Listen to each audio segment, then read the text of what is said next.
Welcome to Keeping It Real, the largest podcast made by real estate agents and for real estate agents. My name is DJ Paris. I am your guide and host through the show. And today is our monthly series called Closing Time with Chris Linsell from theclose.com. This is a partnership between Keeping It Real and theclose.com. But let me tell you about The Close if you're new to our show.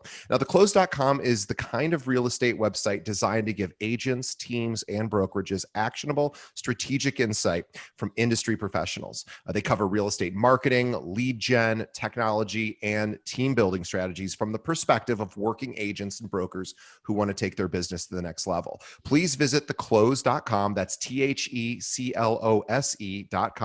And subscribe to their newsletter so you can get notified every time they publish an article. Now, with us, as always, is Chris Linsell. He is a staff writer and real estate coach for The Close.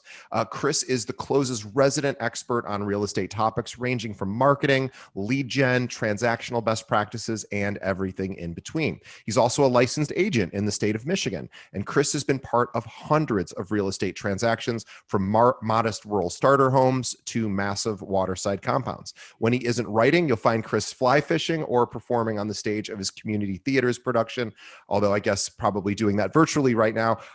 But as always, Chris, welcome once again to Keeping It Real. Excited as always to have you. Glad we were talking earlier. Glad you had a good Thanksgiving. Yeah, DJ. Great to talk to you again.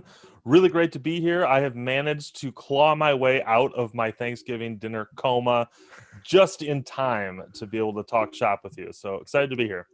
Just this morning, before I went to work, I took an inventory of my leftovers, and I kept a tally from Thanksgiving, not including Thanksgiving, to how many times I had eaten leftovers from that Friday until yesterday, which was Tuesday.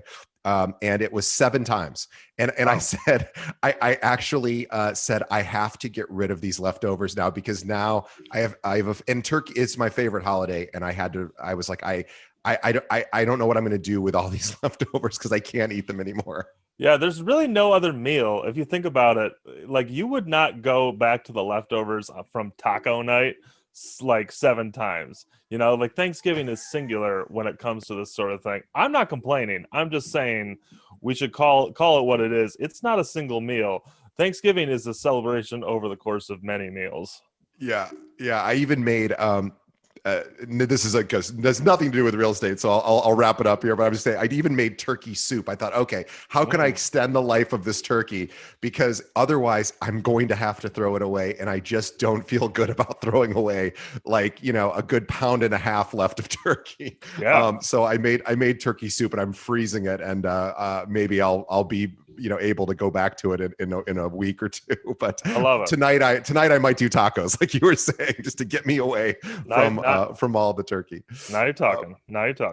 Well, anyway, but as we are in the holiday season, so of course Thanksgiving just happened. We have the December holidays quickly approaching, and now I have noticed in my business, and you know this, but maybe our listeners and viewers might not, is that I am not a producing realtor, but what I do all day is I sit at a desk. I'm a marketing guy, but I actually recruit agents. So this is the time of the year where, I'm sorry, let's get to that later. I apologize. We were going to talk about something else, which is also something that comes up towards the end of the year, which is agents taking sort of stock of their business. The market tends to be a bit slower, obviously, right now with some of the current challenges.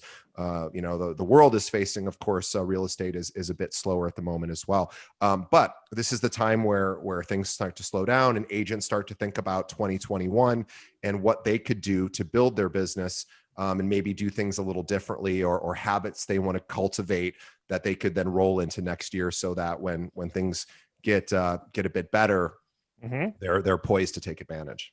Yeah. If you've been following me on LinkedIn and on Twitter, I have been for the last couple of days in every year this time of the year I get into what I call New Year's resolutions mode. And personally, I'm a big New Year's resolutions person. I do them in my own personal life. I do them for all sorts of things. I find them very fruitful. And as a real estate coach, there is a ton of value in making resolutions professionally as an agent too. So I was thinking maybe we could chat a little bit about that today. Talk about resolutions, talk about setting yourself up for success at the start of 2021. And maybe we can go into a little bit what you talked about earlier Sure. at the end, kind of tag in a big potential resolution move, and not just little practices that can help improve your business. So yeah, let's talk about it. Well, I think too, I remember going to a Brian Buffini conference many years ago, and at the time, and I don't know if he's evolved this idea, but at the time he had said, well, a real estate agent needs to think of their business as he said a three-legged stool, and maybe that's overly simplistic, but he said each leg of the stool represents kind of what is going to keep that business up, and the first was marketing, in the sense of finding clients. How do I find clients? The second was customer service, and the third was the financial side of it, which was monitoring what you're spending and what you're earning. And so I would just wanted to bring this up before we get too deep into resolutions, is to think, as a real estate agent, obviously all of our listeners and viewers, and of course Chris knows as well, that you wear so many different hats. And so when you're thinking about resolution, please try to think holistically, like the entirety of my business. Maybe there's marketing resolutions I'm going to make. Maybe there's customer service resolutions. Maybe there's health resolutions that would fuel the energy you have to then build your business. Everything really kind of counts and matters. And we don't want you to get overwhelmed by making tons and tons of promises to yourself for next year, but really to think beyond just even some of the challenges you might face, like, oh, I don't have enough clients, I'm just going to focus on marketing. Yeah, that's one leg of the stool, but isn't necessarily the full picture. Yeah, completely. And in fact, not to get too metaphor laden here, but I always talk about resolutions not as these big commitments, because we all know how that usually goes. You can ask anybody who's ever bought a Bowflex the first week of January. Those sorts of investments in your future rarely work the way that you think that they will. So yeah, like I said, not to get too over laden in metaphors here, but I like to think about resolutions as small hinges that can swing big doors. Oh, I love that. Little decisions that you can make in your business that will have a big impact. And the reason they're small is because it takes a small amount of effort to get started on these. It takes a small amount of effort to maintain your commitment to them. And it takes a relatively small amount of effort to measure your results. But if you can commit to that small amount of effort, you can have some big results. And if you put together a handful of these little commitments, all of a sudden your business really transforms, really in the span of less than a year. It's pretty impressive. Yeah, I couldn't agree more. It's a lot of times when we're thinking of resolutions, we say, okay, well, this year I had, let's say, 5 transactions or 10 transactions. Next year, I want to do 50 transactions. And what a wonderful goal to set for yourself. However, then eventually we have to work all the way backwards to what are those small little disciplines. And again, is it even realistic to go from 5 to 50? Probably not. But if we start with those little small hinges, then we see what ends up happening. And there's a compound effect a lot of times as well, that all of a sudden, second, third, and even fourth quarter, all of the fruits of that labor just start showing up. Yeah, big time. So let me just throw out a couple of small hinges that can swing a big door, and I'll talk just for a second about them. And if you want to go deeper, we can go deeper. So here's a couple of ideas. One hinge is to set aside 15 minutes every working day to dedicate to improving your lead nurturing. Now, here's what I mean by that. Like, think about the leads that you get that come in to your business. Maybe these leads come from Zillow. Maybe they come from Facebook ads. Maybe they come from another lead generation space. Maybe you're prospecting and picking up the phone, working the phones.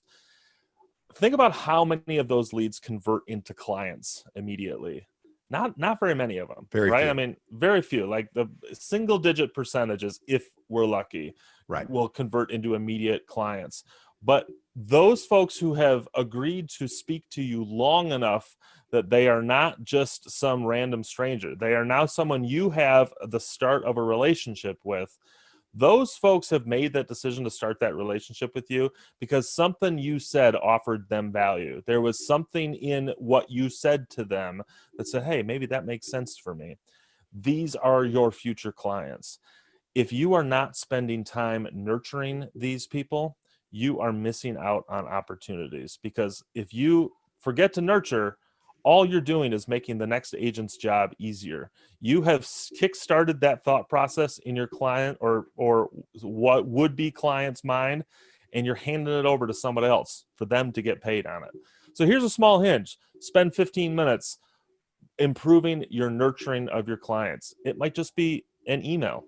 It might be a couple of emails. It might be a couple of text messages. It might be a couple of phone calls. It might be working on a postcard campaign. If you can dedicate 15 minutes, that's like literally it's less than an hour and a half every week. You are going to be starting, putting in place that hinge that is going to really start to swing as the year goes on. So that's a good one to get started on. I love it. And a couple other suggestions for lead nurturing. Find these people on social media. And you may even want to tell them you're going to do that ahead of time, so they're not surprised. Or when you do send them that email or phone call, say, oh, by the way, I'm going to try to find you on social media and see if we can connect that way as well. Whether it's LinkedIn, Twitter, Facebook, Instagram, etc. And then just start monitoring, noticing sort of what they're posting about. That gives you talking points for when, down the road, they eventually do need your services. So, and the other thing I'll always mention is writing, if you have their current home address, write them a personal note.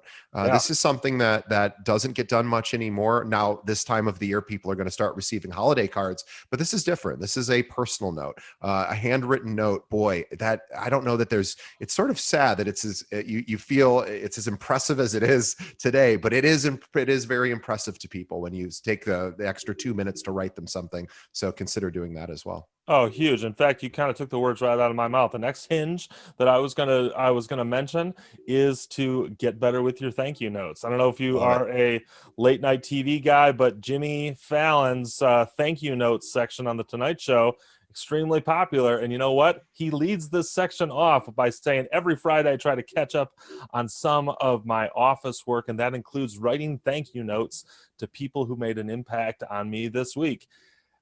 Jimmy Fallon's actually done interviews about this. He actually does do this. It's not a joke segment. This is where the segment started, was because he dedicated time every Friday to write thank you notes to people who had a positive impact on him. And, he went from being, granted, talented guy with a lot going for him, but he went from being a relatively small name New York City comedian to the host of the Tonight Show in 10 years. And a lot of it had to do with his ability to shake the right hands at the right time, to follow up with people at the right time. You'll hear him talk about his rise in show business. He attributes a ton of it to his ability to thank the right person at the right time. So real estate agents should take this advice. In fact, I do this. I try to do this regularly, and this is going to be one of the hinges on my list this year. Dedicate some time. Pick a day. Friday is a great day to do this because often this will get it into the mailbox of somebody at the beginning of the following week. Write a thank you note to all of the people who positively affected you that week. Whatever they did to make your day, your week, your business, whatever they did to create momentum in your week, let them know, and do it handwritten. Don't send an email. Don't type it out and put it on company letterhead. Get a box of thank you notes. They cost like $10. Write them out. Get a book of stamps. Put it in the mail. You can seriously do 2 of these in 10 minutes. And if you can dedicate time to this every single week, people are going to start to take notice. And you can do this as well with people that aren't in your sphere of influence. If you have a positive experience at a local business, or with even somebody over the phone that you're not visiting in person, especially right now. There's not, obviously we're not doing as many in-person shopping as we Mm-hmm. were, or just visiting, or even if you have a good doctor's appointment, or Yeah. whatever, this is always a time. I mean, like I just saw a doctor, a doctor yesterday, or Monday rather, and she was the first time seeing her, and she was so incredible. And I don't really ever think about doctors being incredible or poor. I just sort of always have a similar experience, which they're Mm-hmm. fine, they're great, they're competent. But this was a new doctor, and I was like, oh my gosh, she really went above and beyond. And you just reminded me I should drop a note in the mail, and I know her office address. And just if I was a practicing agent, I might at the bottom say, "Oh, by the way, I'm also an agent, and if you ever need any help with anything, here's my card. But I just wanted to let you know you were incredible." And that would just, people are always wanting validation for doing a good job. Absolutely. And let's just like be strategic about this. The people who are going to be in the biggest positions of influence, people who are going to see a lot of people, like doctors, like dentists, like lawyers, like politicians, like anybody whose job it is to be in front of people, these are referral sources. These are the people who you want to be top of mind when real estate comes up. And so take the time, spend 5 minutes, get top of mind with these people. I can tell you, like, I have gotten consulting clients just because of the thank you note, because I had a good interaction with somebody. I remember very clearly. In fact, there was I was giving a presentation at the National Association of Realtors conference. Somebody came up to me afterwards. We were talking about their business. I got their business card. One of my thank you notes that week was to them, thanking them for coming, and for sharing a little bit about what they were doing. Dropped it in the mail. Didn't think anything of it. Literally 4 months later, I got a phone call saying we didn't get a chance to thank you for your nice note. We'd like to talk about some consulting. It happened that fast and that easily, and I mean, those are free leads. Those Yeah. are leads that cost you 5 minutes. You should Right. invest in that. And if you're going back to your sphere of influence and you don't have reasons to reach out, make sure your sphere, your database, your CRM has somebody's home buying or selling Mm-hmm. anniversary, which you can always send a card. Yep. They're not going to get that card from anyone else, right? So Yep. that's a reason. Maybe their work anniversary, which if you're friends with them on LinkedIn, if you're connected that way, LinkedIn tells you when their work anniversary is, Mm-hmm. which is nice. They're Mm-hmm. probably not getting a lot of notifications on that either. Mm-hmm. Or their own, if they're married, their own anniversary, Yep. right? Those are good reasons to pull out a pen and write a personal note. And of course, you have to have that information, which Sure. you could work on as well as getting Yeah. that into your database. Yeah, huge, huge. And so then the last hinge that I want to mention here, and if you've got others, we can chat about those too. But the last hinge that I want to mention here is a really specific investigation of what it costs to get a closing. A lot of agents don't know this. A lot of agents don't have a clear understanding of what it costs, like Brian Buffini was talking about, to get from cold lead to closing table, from Yeah. cradle to grave when it comes to the real estate process. What does it cost to acquire a lead? What does it cost in terms of nurturing to get that lead to become a client? And what does it cost to get them across the finish line? And we're not just talking about financial, we're talking about time, we're talking Yeah. about effort as well. Agents should have, I mean, it should be as boiled down, it should be boiled down to a sticky note sized piece of information. What does it cost? Time, effort, budget to get myself a closing. Here's the reason why we should be talking about this, because you know what your typical commission is, and you know what your split is and what your cap is and what your taxes are. You know what you end up with as far as your net commission income after all is said and done. If that amount, if that what you're ending up with, if you are grossly underspending to get yourself to that final product there, you've got some room to invest in your marketing. You've got some room to increase where where your spend is and potentially scale your business. Because if you know what the cost of lead acquisition is, you can start to think to yourself, okay, if I spend $20 now, I'm going to get $65 back. What would happen if I spent $100 now? What would happen if I spent $1,000 now? This is something that is, again, it is a small hinge. It's a small investigation that will get you to that sticky note size number, but it can really change the way that your business operates, because all of a sudden, you know the rules of the game. Don't let 2021 be a year where you don't know the rules anymore. Get yourself educated on your own business. Yeah, let's talk about like a little strategy to figure that number out, just Yeah. in some general. So here's a couple of thoughts I have. So if you're like, okay, well, how do I figure this out? Well, here's a simple, and probably there's much better ways to do it, but a simple way would be, calculate the entire amount of money your real estate business earned, your personal business, this year, and then calculate approximately the number of hours you worked this year, whether it was 40 hours a week or more, and then just do the math and divide it out. Then you have your hourly rate. So you have a general sense, and it might be a lot lower than you'd like it to be. And that's fine, but that's where you are right now. So once you have that number, then as Chris was saying, let's figure out from the, take a look at and let's not look at the outlier transactions, the ones that took 9 months to complete and were a nightmare. From a typical transaction that was relatively a reasonable amount of work that you felt good about, and calculate how many hours you spent working on that client from start to close. Also, as Chris said, think about what additional costs did you pay for that lead.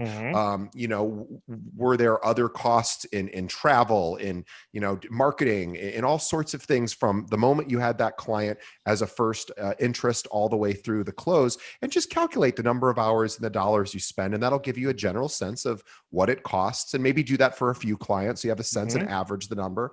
And then that the average cost per closing is X. And and then what you can do is then figure out what percentage of your income you are spending on acquiring new clients. And maybe, as Chris said, maybe you're grossly underspending because, and Chris, do you have, and I don't have an answer for this, do you have a general guideline for what percentage of someone's real estate income they should invest back into their business? Do you have any sort of general thoughts on that? Yeah, I do. So this number kind of floats a little bit depending on where you're at in your business. If you are early in your career and you have a relatively low referral base to build from, what you invest in has got to be a little bit higher, because you have less of an opportunity to get repeat customers. You have less of an opportunity to get easy referral customers, because you're just getting started. You're just building that base. So at that stage, you're going to have to spend a little bit more on advertising. You're going to have to spend a little bit more on dedicated lead gen. At that stage, I tell folks, if you're spending less than 25% of your income, of your available income, if you're spending less than 25% on pulling business in, reinvesting in your business, you're probably underspending. Now, if you are a more seasoned agent, you can get away with closer to 15%. It really kind of depends on your specific approach to business, because, like, as an example, real estate farming, it is a relatively time-intensive approach. There's a little bit less dollars involved, but you can, if you're dedicating the time, you don't have to spend as much of your budget. Whereas if you're going all in on, like, Zillow Premier Agent, for instance, you can easily spend 20 grand a month there.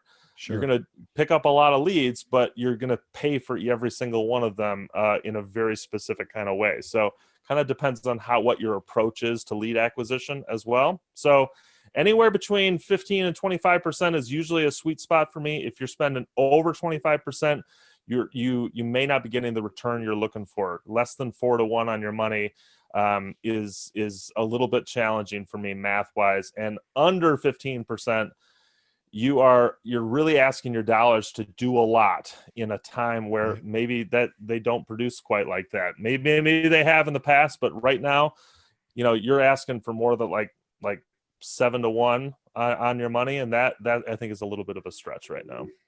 Yeah, and also remember too, when we're talking about increasing your spend possibly to attract more clients, this is also time. You want to calculate. It's not necessarily always hard dollar costs like purchasing leads or buying Mm-hmm. ads on social media. Could also be developing, spending time to develop additional relationships in your community or volunteer efforts that you believe might help your business as well. So really, all of that factors in. So you might say, well, I only closed several transactions last year. I really don't have hard marketing dollars to spend. Mm-hmm. We understand that, but you can Yeah, devote the time, which does correlate, of course, to money because your time is valuable. So absolutely. this is also another way to think about it: is find some hard dollar ways to spend money if you have that option, and some soft dollar ways. Yeah, 100%, 100%. That's really important to remember. Whenever I'm talking to coaching or consulting clients, I always make sure we start the conversation with the fact that your resources are what we're talking about when we're talking about spend here. It's not just dollars. You're also talking about your time and your energy. And if you have less budget, if you have less dollars to spend, you've got to make that up in the form of time and energy. And if you have less time, you make that up in forms of dollars. Like they all kind of these three systems kind of float, so they balance each other out.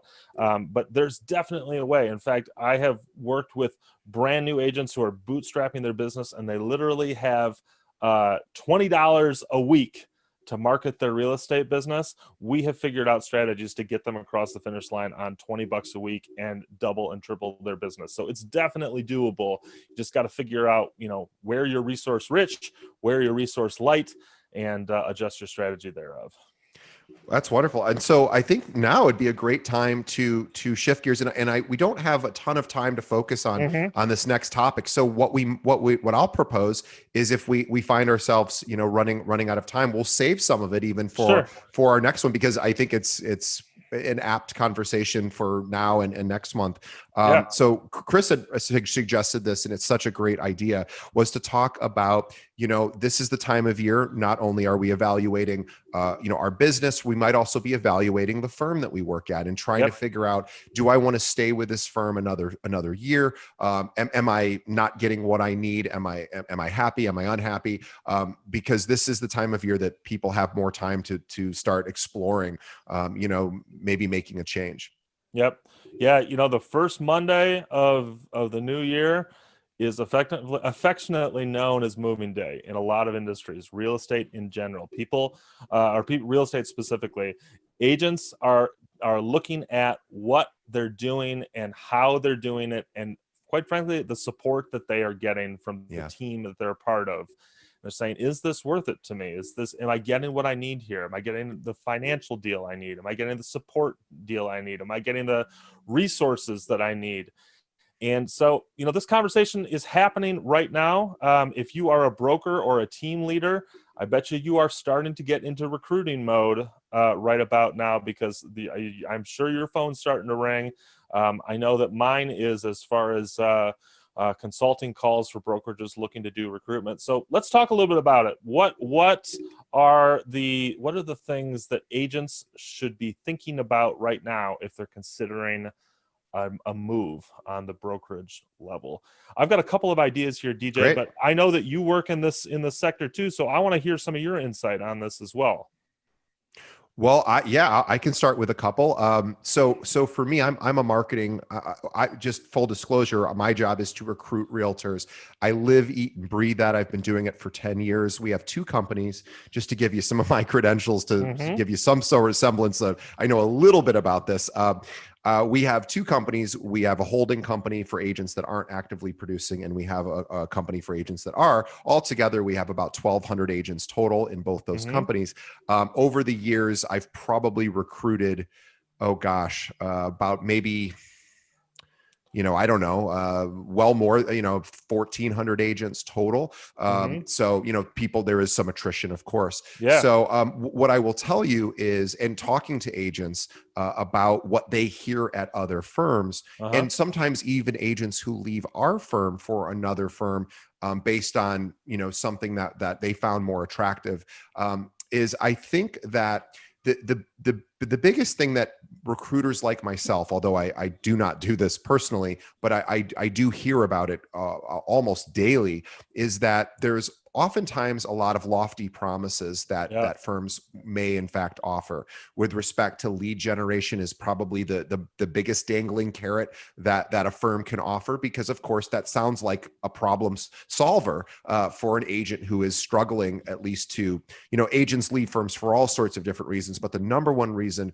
that I have seen is that agents feel that their business could be better or bigger if they were to go to another firm. And so when they looking at other firms know this, of course, and might even suggest that, oh yes, our lead generation platform that we offer to agents is much better than what you're used to, which may in fact, of course, be true. And of course, it also may not be true. What I Mm-hmm. always recommend is not to take the recruiter, their promises as gospel. Certainly, it could be absolutely as advertised, or of course it couldn't.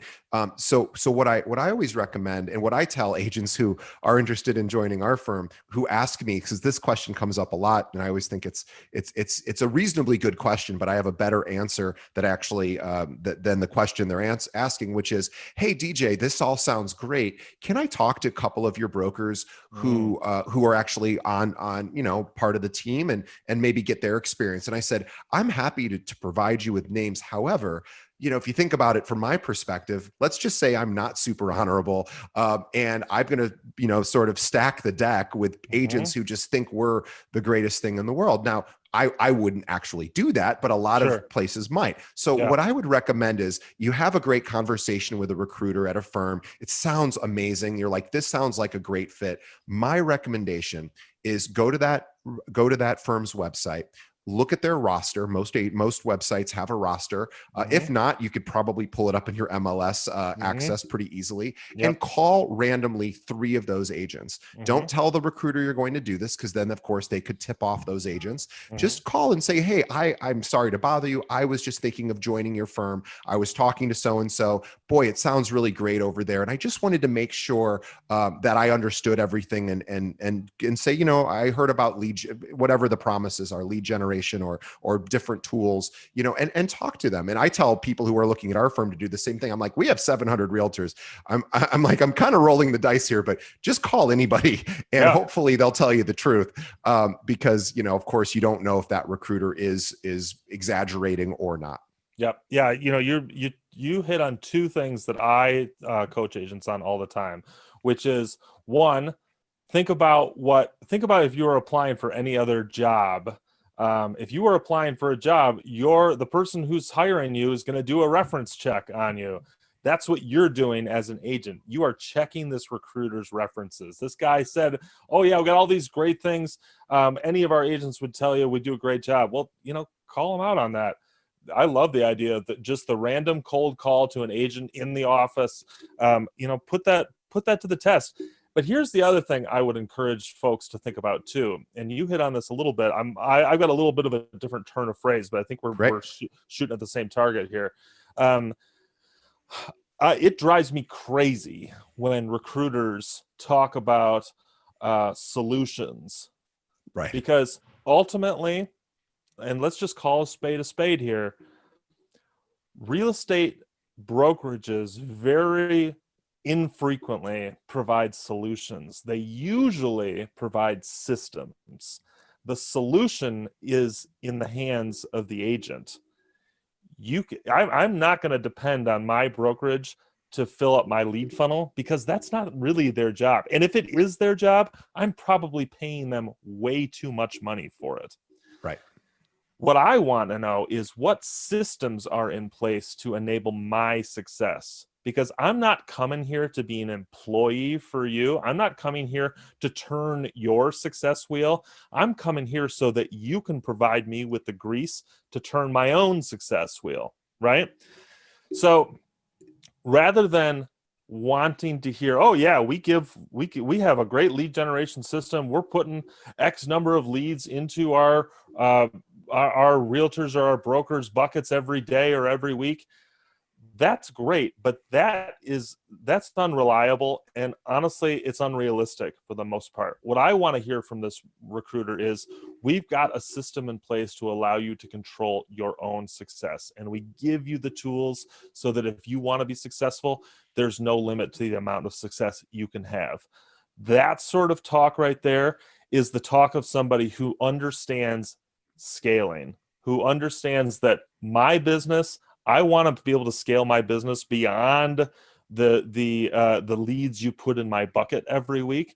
I want to be able to make my own leads. So give me a system that allows me to do that. That's where the best agents in your market are working, are where places where they can control their own success. The other places where they're just dropping leads in your bucket every once in a while, I say this with all due respect because there's nothing wrong with earning a living like this, but those are the $35,000 a year agents who are waiting tables on the weekend. Right. Yeah, I couldn't agree more. It is so important to, and we do this from a recruiting perspective. It's funny. It's like sometimes agents will say, "Wow, you guys," and this is not to toot my own horn, because I in no way think that I am anything special with respect to recruiting. But we've grown to 700 brokers in 10 years, and that's not because I'm excellent at my job. I mean, maybe I do have a degree of proficiency, but one of the things I say when I talk to agents, and it seems like something you would think every firm would say, and then agents will tell me, well, nobody's really said it in that exact way. And I always say, the truth is, at our firm at least, that we work for our agents, because I do not go out and produce business myself. The only reason I have a job is because, and I have never worked with a client. I have never, ever worked with a client. And quite frankly, the idea scares me. And it's not something that I feel is even something that I would be good at doing. So there, thankfully I'm not trying to do something I don't think I'd be good at. However, we do get the question, we always tell agents, please understand we need you to be happy, because if you're happy, you'll probably stick around. And the only way you're going to be happy is if we actually take care of you, because, and at least here in Illinois is what's called a right to work state. So even if we had an agent sign some sort of ironclad agreement that they could not get out of, which we would never do, and most firms wouldn't either. But even if we had that, agents could still leave at any moment because of the way that Illinois employment law works. So the bottom line is, you as the agent, you have all of the power here. You are the reason that these firms are in business. And so what I advise agents who are exploring is, reach out to 10 different firms and get a sense of how they think about working with you directly. Are they excited to talk to you? Are they like honored that you called them out of all the other firms in your area, that you reached out to them? If they are not absolutely tickled and thrilled that you're calling them to see what they have to offer, I might consider maybe a different firm, because you want somebody who's like, wow, we are so glad you called. Let me tell you how we help agents.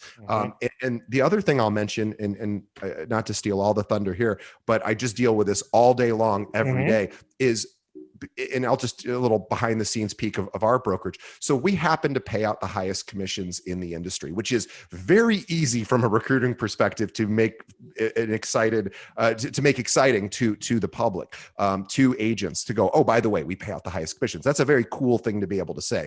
And it does in fact get people to come in, just because some people want to get paid higher commissions. However, after doing this for 10 years, I will tell you, there are other firms that have the exact same commission structure as we do. So we are not the only game in town who has this kind of commission structure. So why are they choosing us over other firms? Well, I don't know. Maybe they like me and I did a good presentation, whatever. It doesn't matter. They join us. But if we do not deliver from a support perspective and a training perspective for meeting their specific needs, they are going to leave in a moment. And not only will they leave, they are going to then tell other people, oh, you know what? Don't work with KL Realty, which is the company DJ works at, because they don't really help you. Yes, they have the highest commissions, but they don't have any training or support. Now, thankfully, we don't get that feedback. But the point is, support is really everything. And that supersedes commissions, fees, because if you can get the help you need when you need it, as Chris was saying, systems. What is their system for support? What happens if it's 4:00 on a Friday and you have an emergency question that needs to get answered? Do they have a system in place to address that? And of course, understanding that there are reasonable boundaries around support, but making sure that those systems are in place. If they are, you're probably going to be really, really happy. And if those systems aren't in place, it's really going to make your life more challenging, even for the most independent broker who really doesn't need much help.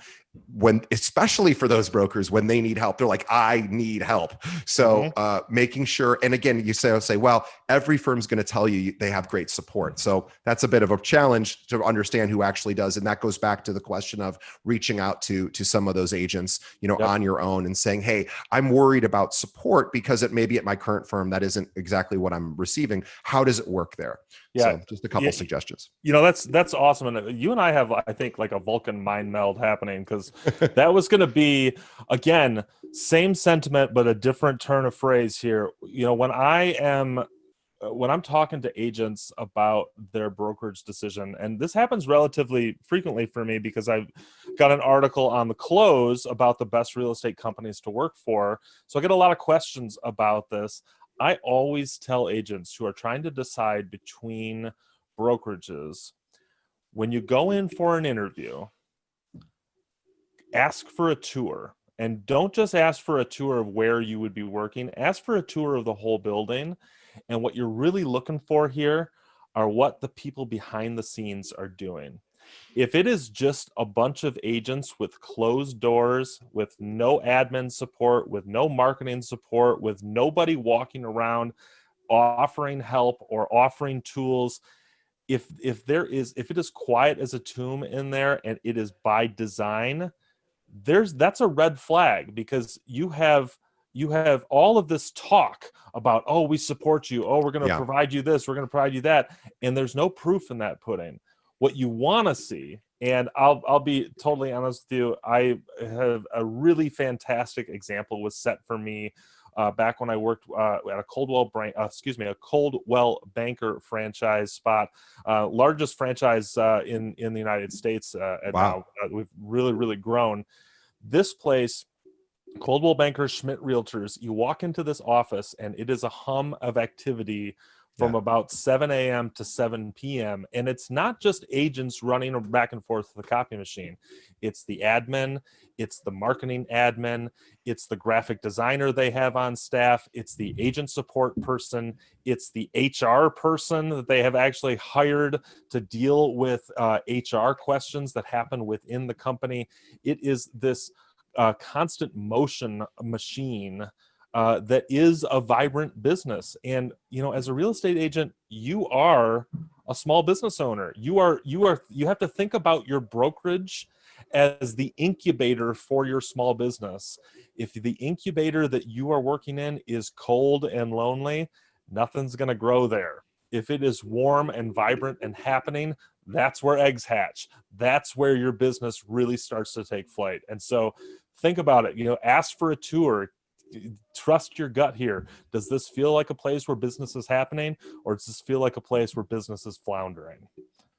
Yeah, it's a really, really good point. And for those of you that are visiting firms that are smaller, that might not have the number of staff working there, where it's maybe just a couple of people, get a sense of those couple of people, if best you can, and maybe even ask, hey, could I introduce myself to the admin staff? As as Chris was mentioning, doing a physical tour of the property, and you can also do like a social tour and say, is it okay if I go introduce myself to so and so?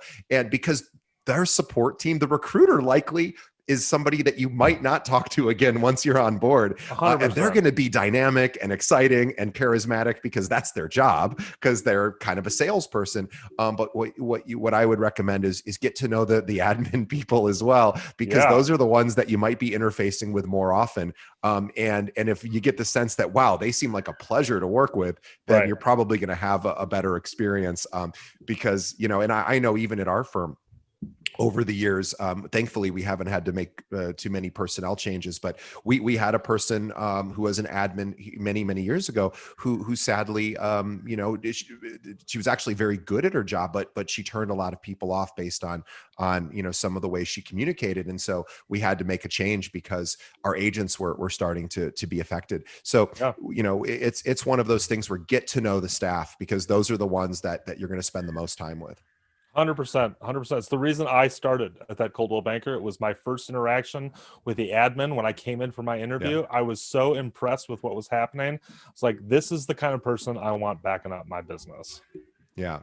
Yeah. So yeah, that I always say, if you get to go in, and right now it's tougher to do that, of course. So if you're doing a virtual interview, just have them say, hey, I don't mean to bother your support person, but I'm really thinking of joining your firm. Could I speak to the admin just for a few minutes? I just want to get a sense of, introduce myself. And if they say, no, we really don't do that, well, then I would consider maybe looking elsewhere if they Yeah. do that. And by the way, in 10 years of recruiting agents, not one person has ever asked me to do that. Maybe one. I'll say, I'm sure it's happened once and I'm just forgetting, but that's how uncommon it is. But it's such a great idea. Yeah. So and I think this is a great place to wrap up. We can do a part 2 of this, because this is the lane that I drive in all day long. And Chris, of course, deals with a lot of this too, with his consulting and his own business. He's always, I'm sure, reevaluating, just like all of our agents at our company are too. So, and I can even share in another interview, or in another conversation about, we do a lot of surveys and we get back feedback anonymously on, how are we doing? What do agents really care about? And of course, some of these, there's lots of studies that have been done, that highlight some of this data. But anyway, I would think it's a great place to wrap up. And I want to thank Chris Linsell from theclose.com. I want to remind everyone, theclose.com is a free to use blog. It's an amazing blog, specifically a website, specifically to help real estate professionals grow their business. Their articles are incredible. They're never disappointing. They're always lengthy with tons of great content. In particular, the article Chris had, we'll link to it, about how to choose a firm, I think is a great example. And it's a really good example of how in-depth they get into choosing firms. It's awesome. But they also have a pro membership as well, with I believe a free trial. Chris, can you just speak for a moment about what the close.com pro is? Yeah, absolutely. Close Pro is, like you said, it's our premium membership. 95%, more like 99% of what you're going to find on the Close is absolutely free. You can give us your email if you want to subscribe to our email list, but you know what? 99% of what you find there, you can just come and read. We just want to better your business by giving you information to level up. If you want to go to the next level, we have the Close Pro. It is, it's not even, it's like less than $35 a month. You get access to incredible courses, to paid or one-on-one or small group coaching calls every single week, a huge resource library full of scripts and templates and checklists, long form guides. If you read the stuff on the Close, that's all pretty detailed. Well, we go even further into detail on the Close Pro, talking like 50, 60 page ebooks on things like how to write a CMA, how to start a real estate farming strategy, how to level up your email marketing, that level stuff. It like DJ said, totally free 2-week trial. Come check it out, see what we got. It's not gated. You can get in there. You can really see everything that we've got on there. And if it's valuable to you, you can subscribe, and there's no annual obligation. You can cancel at any time. I also wanted to just point out as well that we've got some kind of expanding editorial voices on the Close. For the longest time, it was myself and another really talented guy named Emil, who was in charge of content on the Close. And we've got some other contributors that are starting to put some content on the site, including a guy named Sean Modry, who's a Keller Williams Yeah. rock star, a real estate trainer out of Colorado.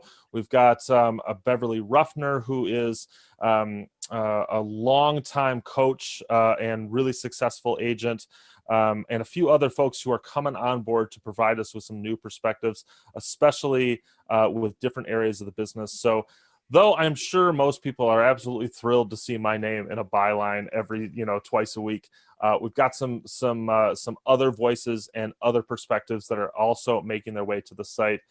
Every single perspective has to pass that rigorous close level of content and expertise. So we are not diluting the waters. We're just getting a little bit deeper, and we'd love for folks to wade in and join us. Awesome. Well, everyone should go out and visit theclose.com. It's my favorite website for learn. In fact, every article they publish, we promote on our Facebook page as well. And please follow us on Facebook at facebook.com/keeping it real pod. We post, of course, all of our interviews and conversations and podcast episodes there, but also great articles like the ones are posted on theclose.com, helping agents grow their business. So Chris, great place to wrap up. Have a wonderful December. And of course, Chris and I, on behalf of Chris and I, we want to wish everyone else in listening or viewing the same. Have a happy and healthy holiday season, and happy New Year's, and we'll see you back in January. I'll be here. Great to talk to you. We'll talk to you soon. Thanks, Chris. All right. Bye now.